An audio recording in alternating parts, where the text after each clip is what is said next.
আসসালামু আলাইকুম, আশা করি আপনারা সবাই অনেক ভালো আছেন। HTML এর এই পর্বে আমরা আইফ্রেম নিয়ে আলোচনা করব। আইফ্রেম আসলে কি, এটা কিভাবে কাজ করে, এই বিষয়ের উপর আমি কয়েকটা উদাহরণ সহকারে আপনাদেরকে বোঝানোর চেষ্টা করব। আশা করি আপনারা সবাই আমার সাথেই থাকবেন।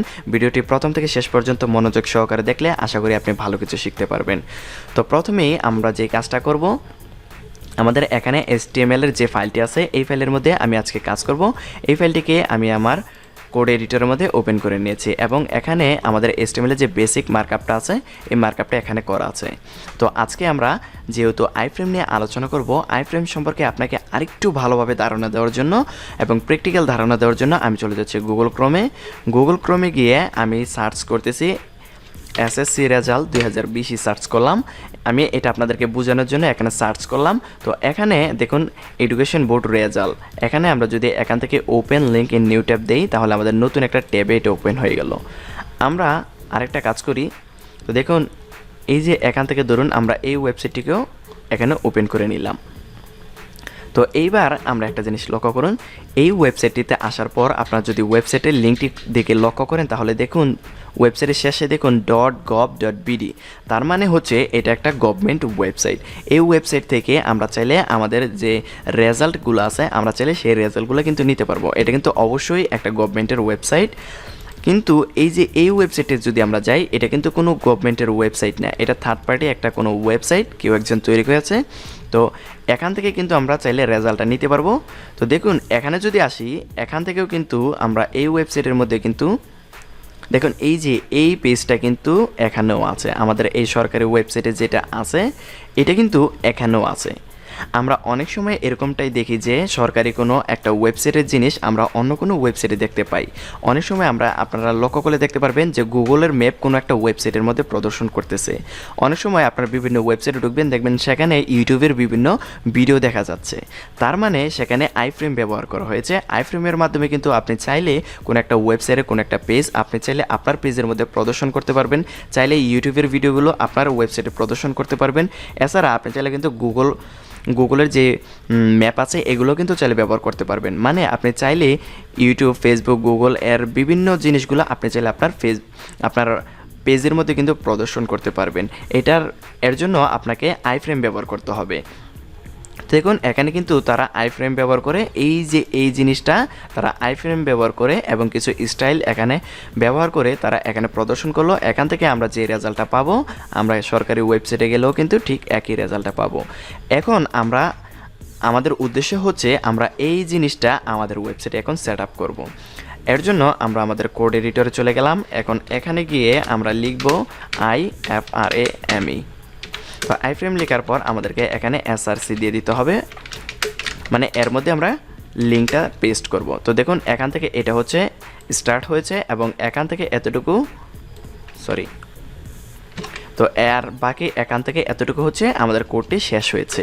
তো এর মধ্যে এই যে SRC অ্যাট্রিবিউট, এর মধ্যে আমরা যেই লিঙ্কটাই দিব আমাদের আইফ্রেমের বা আমাদের ওয়েবসাইটের মধ্যে, সেই লিঙ্কের পেজ বা সেটা ভিডিও হতে পারে, সেটা কোনো একটা ওয়েবসাইটের পেজ হতে পারে বা ইউটিউবের ভিডিও হতে পারে, সেটা কিন্তু আমাদের পেজের মধ্যে প্রদর্শন করবে। যেমন আমি যদি এবার আমাদের এই যে সরকারি গভর্নমেন্টের যে লিঙ্কটা আছে, আমরা যদি এখান থেকে এটাকে কপি করি এবং আমরা যদি এখানে এটাকে পেস্ট করে দেই এবং এটাকে আমরা যদি সেভ করি এবং আমরা এখান থেকে আমাদের এই ফাইলটিকে যদি আবার ওপেন করি, তাহলে দেখুন আমাদের ওয়েবসাইটের মধ্যেও কিন্তু সেই ওয়েবসাইটটি বা এই পেজটি কিন্তু আমাদের ওয়েবসাইটেও এসে গেছে। তো এইটা হচ্ছে আমাদের ওয়েব পেজ। আর এই পেজের মধ্যে দেখুন আমাদের কিন্তু এই যে এই পেজে যা আছে এটা কিন্তু আমাদের এই পেজেও কিন্তু আছে, কিন্তু এটা একটু অন্যরকম দেখাচ্ছে কারণ এর উইথ, হাইট বা স্টাইলগুলো ভালোভাবে দেওয়া হয় নাই। তো এখানে আমরা চাইলে একটা উইথ দিয়ে দিতে পারি। যেমন আমরা যদি এখানে WIDTH উইথটা দিয়ে দিই, উইথ ধরুন আমরা এখান থেকে 300 দিয়ে দিলাম। এবার আমরা যদি এখান থেকে এটাকে রিলোড করে দিই তাহলে দেখুন 300 মানে হচ্ছে, মানে উইথটা কীভাবে কাজ করে, মানে ডান থেকে বা বাম থেকে ডানের দিকে কাজ করে, এই দিক থেকে এই দিকে কাজ করবে, এটা হচ্ছে উইথ, মানে পাশাপাশি কাজ করে উইথ এবং লম্বালম্বিভাবে কাজ করে হাইট। তো আমরা এখান থেকে উইথটা আরেকটু বাড়িয়ে দিই, ধরুন আমরা এখান থেকে 500 দিয়ে দিলাম। দেওয়ার পর এখান থেকে এটাকে সেভ করে এখানে রিলোড করে দিই, তাহলে দেখুন এর উইথটা 500 হয়ে গেছে। এবার আমরা যদি হাইটটা একটু বাড়িয়ে দেই, যদি আপনাকে যে উইডটা এখানেই লিখতে হবে এরকম কোনো বাধ্যকতা নেই। এই যে আইফ্রেম এতটুকুর পরে এবং এই যে একটা কোটেশন আছে, এই যে এই কোটেশন এর আগে লিখলেই হবে। যেমন আমি যদি এখানে হাইটটা লিখি, হাইটটা লেখার পর আমি যদি এখানে 300 দিয়ে দিই এবং এটা সেভ করার পর আমরা যদি এখানে রিফ্রেশ করি, তাহলে দেখুন আমাদের এটা কিন্তু আস্তে আস্তে বড় হয়ে গেল। এখন যদি এটাকে আমরা একটু ডিজাইন করি, তাহলে কিন্তু আমরা ঠিক একইভাবে আমাদের ওয়েবসাইটের মধ্যে এরকম একটা পেজ প্রদর্শন করতে পারবো এবং আমাদের ওয়েবসাইট থেকে চাইলে ছাত্রছাত্রীরা তাদের রেজাল্টটা আমাদের ওয়েবসাইট থেকে বা আমাদের ওয়েব পেজ থেকে তারা নিতে পারবে।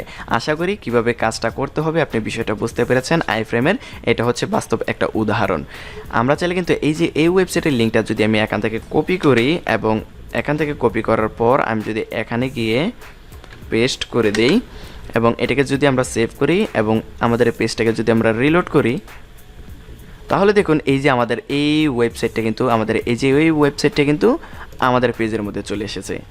আশা করি আপনি বিষয়টা বুঝতে পেরেছেন আইফ্রেমটা কিভাবে কাজ করতেছে। দেখুন এইবার আমরা যে কাজটা করব সেটা হচ্ছে আমরা এটাকে কেটে দিই। এগুলো কেটে দেওয়ার পর আমরা গুগলে গিয়ে সার্চ করি যে গুগল ম্যাপ। তো গুগল ম্যাপ লিখে আমরা সার্চ করার পর দেখুন এখানে গুগল ম্যাপ লিখে আছে, আমরা এখানে ক্লিক করলাম। ক্লিক করার পর আপনি যে কোনো একটা অ্যাড্রেস দিয়ে দিতে পারেন, চাইলে আপনার বাসার অ্যাড্রেস বা আপনার এলাকার অ্যাড্রেসটা দিয়ে দিতে পারেন। আমি শুধুমাত্র ঢাকা দিয়ে দিলাম। তো এখানে ঢাকা দেওয়ার পর দেখুন এখানে ঢাকার যে লোকেশনটা আছে বা ঢাকার যে ম্যাপটা আছে সেটা এখানে দেখাচ্ছে। তারপর আমরা এখান থেকে শেয়ারে ক্লিক করব। ক্লিক করার পর আমরা এখান থেকে এমবেড করুন এখানে ক্লিক করব। ক্লিক করার পর এই যে HTML কপি করুন এখানে ক্লিক করব।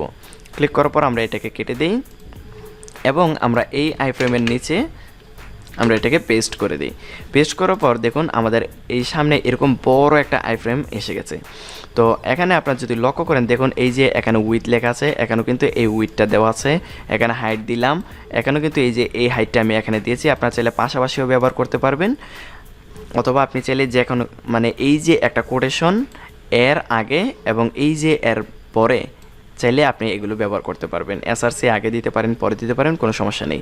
আর এখান থেকে এই পর্যন্ত দেখুন এই যে একটা কোটেশন দেখতে পারতেছেন এবং এই যে একটা কোটেশন, এর ভিতরে যতটুকু ট্যাক্স আপনারা দেখতে পারতেছেন এটা কিন্তু একটা লিঙ্ক, এটা অনেক বড় একটা লিঙ্ক। এখান থেকে এই পর্যন্ত একটা অনেক বড়, আমাদের এই লিঙ্কটা কিন্তু অনেক ছোট। দেখুন এখান থেকে এতটুকু অনেক ছোট একটা লিঙ্ক, কিন্তু এখান থেকে শুরু করে এই যে এই পর্যন্ত এটা হচ্ছে একটা লিঙ্ক। আপনি যদি এটাকে কেটে দেন তাহলে দেখুন এটা অনেক ছোট হয়ে যাবে। আবার যদি আমরা কন্ট্রোল বাটনটাকে চেপে ধরে জেড বাটন প্রেস করি তাহলে আমরা আবার পূর্বের অবস্থায় যেতে পারবো। তারপরে দেখুন এখানে উইথ হাইট রেখে আমরা এতটুকু আমরা ডিলিট করে দিচ্ছি। আপাতত এগুলো আমাদের কোনো দরকার নেই। তো আশা করি আপনি বিষয়টা বুঝতে পেরেছেন। এটাও কিন্তু একটা আইফ্রেম, আপনারা যখন এমবেড করবেন তখন কিন্তু অটোমেটিক্যালি একটা আইফ্রেম সহকারে দিয়ে দেওয়া হয়, আপনাকে আলাদাভাবে এখানে লিখতে হচ্ছে না। আপনি যদি কোনো একটা ওয়েবসাইটের প্রদর্শন করতে চান ওয়েবসাইটটাকে, তখন আপনি চাইলে হাতে কলমে লিখে নিতে পারেন যে আইফ্রেমটা। এছাড়া আপনি যখন ইউটিউবের ভিডিও অথবা গুগলের ম্যাপ এগুলো যখন আপনারা এমবেড করে আইফ্রেমের মাধ্যমে প্রদর্শন করতে চাইবেন, তখন অটোমেটিক্যালি এখানে আইফ্রেম ট্যাগটা সহকারে লেখা থাকবে এবং এই যে এখান থেকে এই পর্যন্ত এটা হচ্ছে আমাদের আইফ্রেমের যে লিঙ্কটা হবে সেটা। এবার আমরা যদি এটাকে সেভ করি, অবশ্যই আমি এটাকে আগে ডিলিট করে দিই। ডিলিট করে দেওয়ার পর আমরা এটাকে সেভ করলাম। সেভ করার পর আমরা এখান থেকে আমাদের পেজে এসে আমরা এটাকে রিফ্রেশ করে দিলাম। আমাদের ওয়েবসাইটে যদি লক্ষ্য করেন তাহলে দেখুন আমাদের ওয়েবসাইটে কিন্তু গুগলের যে ম্যাপটা আছে এটা কিন্তু এসে গেছে। এবার আমরা যদি এখানে ক্লিক করি তাহলে দেখুন এটা স্যাটেলাইট ভার্সন হয়ে গেল। আশা করি আপনি বিষয়টা বুঝতে পেরেছেন কিভাবে গুগলের ম্যাপ আইফ্রেমের মাধ্যমে ব্যবহার করতে পারবেন। এবার আমি আপনাদেরকে আরেকটা বিষয় দেখাবো, সেটা হচ্ছে ইউটিউবের ভিডিও আপনারা কিভাবে এমবেড করে আপনাদের ওয়েবসাইটের মধ্যে প্রদর্শন করতে পারেন। তার জন্য আমরা এখান থেকে ইউটিউবে চলে যাব। ইউটিউবে যাওয়ার পর এখান থেকে আমরা আমাদের ইউটিউব চ্যানেলে চলে যাচ্ছি। এখান থেকে আমরা আমাদের ইউটিউব চ্যানেলে আসলাম। তো আসার পর যে কোনো একটা ভিডিও হতে পারে, যে কোনো ভিডিওই হতে পারে। ধরুন আমি এখান থেকে কোনো একটা ভিডিও, ধরুন এই ওয়েবসাইটের এই ভিডিওটার উপর ক্লিক করলাম। ক্লিক করার পর দেখুন এই যে এখান থেকে শেয়ার বাটন যেটা আছে এখানে আপনারা ক্লিক করবেন। ক্লিক করার পর আপনাদের সামনে এরকম একটা উইন্ডো আসবে। এখান থেকে দেখুন এই যে এমবেড করুন, এখানে ক্লিক করুন। ক্লিক করলে আপনারা এখানে একটি এমবেড কোড দেখতে পারবেন। এটা আইফ্রেম সহকারে ট্যাগ লেখা আছে। আপনারা এখান থেকে এটা কপি করবেন। কপি করার পর এটা কেটে দিলে আমরা এখানে আসলাম, তারপর আমাদের এই পেজটির মধ্যে আমরা এটাকে ডিলিট করে দিলাম এবং এখানে আমরা যেটা এখন কপি করে আনলাম এটা এখানে পেস্ট করে দিলাম। মানে ইউটিউব থেকে আমরা একটা ভিডিও এমবেড করে এখানে আনলাম। আনার পর দেখুন উইথ হাইট এটা রাখলাম, এখান থেকে এসআরসি মানে এতটুকু পর্যন্ত আমাদের এটা লিঙ্ক, আর বাকিটুকু আপনি চাইলে এই যে ইউটিউবের টাইটেল এগুলো আপনার চাইলে ডিলিট করে দিতে পারেন, কোনো সমস্যা নেই। এগুলো আপাতত আমাদের কোনো প্রয়োজন নেই, আমি এখান থেকে এতটুকু ডিলিট করে দিলাম। এখান থেকে উইথ হাইট এবং এসআরসি অ্যাট্রিবিউটের ভিতরে আমরা লিঙ্কটা রেখে আমরা এটাকে সেভ করলাম। সেভ করার পর আমরা এবার এখানে রিফ্রেশ করি। এইবার দেখুন ইউটিউবের ভিডিওটা আমাদের ওয়েবসাইটে এসে গেছে। আশা করি আপনি বিষয়টা বুঝতে পেরেছেন আইফ্রেমের কাজটা কি। যদি ভিডিওটি ভালো লাগে অবশ্যই ভিডিওতে একটা লাইক দিবেন, কমেন্টে জানাবেন ভিডিওটি কেমন হয়েছে। আর যারা এখনও পর্যন্ত আমাদের চ্যানেলটি সাবস্ক্রাইব করেনি তারা অবশ্যই চ্যানেলটিকে সাবস্ক্রাইব করে পাশে থাকবেন। দেখা হচ্ছে পরবর্তী ভিডিওতে। ধন্যবাদ সবাইকে।